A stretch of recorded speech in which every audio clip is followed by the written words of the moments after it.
Hej. Hej. I dag der vil vi gerne fortælle jer om, hvordan man bruger genitiv på engelsk. Og genitiv, det er, når man beskriver en relation mellem to ord i en sætning. Altså når det ene ord tilhører det andet. Som for eksempel mandens bil, hvor bilen tilhører manden.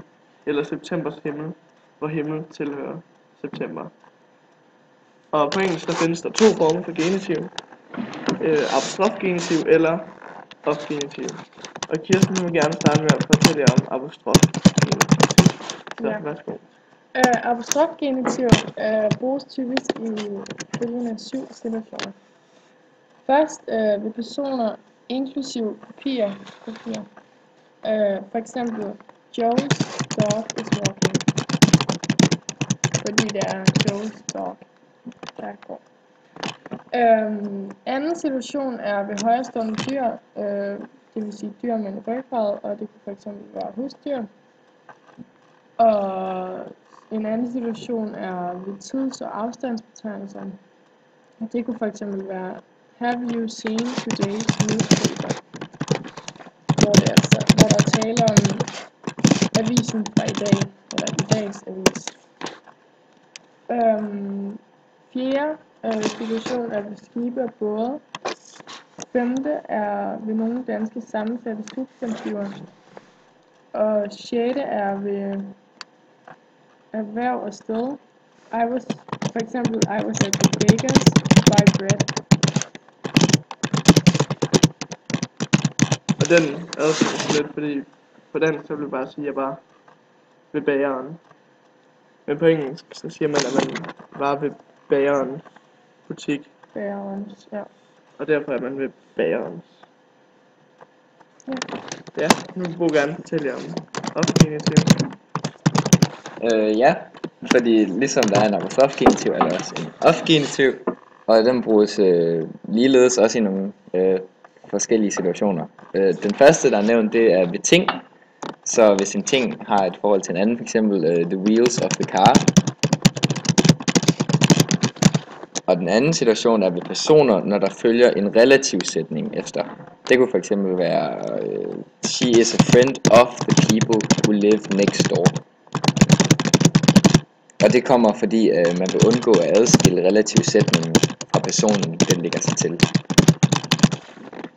Og tredje situation er ved mål og mængde og antal. For eksempel, I have tons of spoons made of silver.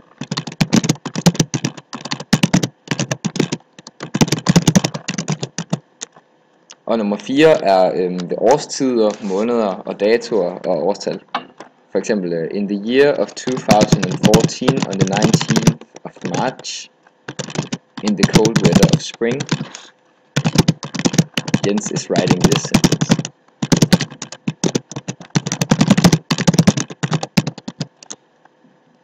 Og så er der nummer 5, som er ved substantiverede adjektiver. Det vil sige et adjektiv, der fungerer som et substantiv. Det kan fx være, he was the leader of the evil. Hvor the evil så er det substantiverede adjektiv. Yes, og så er der også nogle tilfælde, hvor man enten kan benytte sig af apostrofgenitiv eller ofgenitiv. Og dem vil vi så nævne nogle af.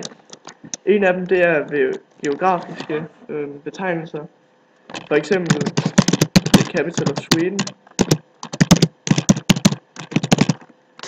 Men samtidig kan man også bruge apostrofgenitiv, som i for eksempel Denmark's environment.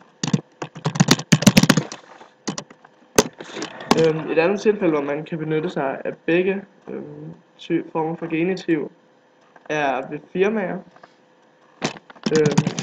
For eksempel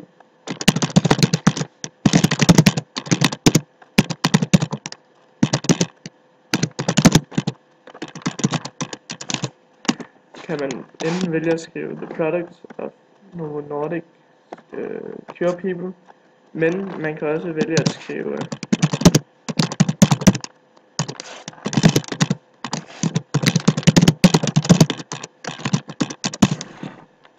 og i de her tilfælde, der er det altså op til en selv, om man vælger at bruge ofgenitiv eller apostrofgenitiv.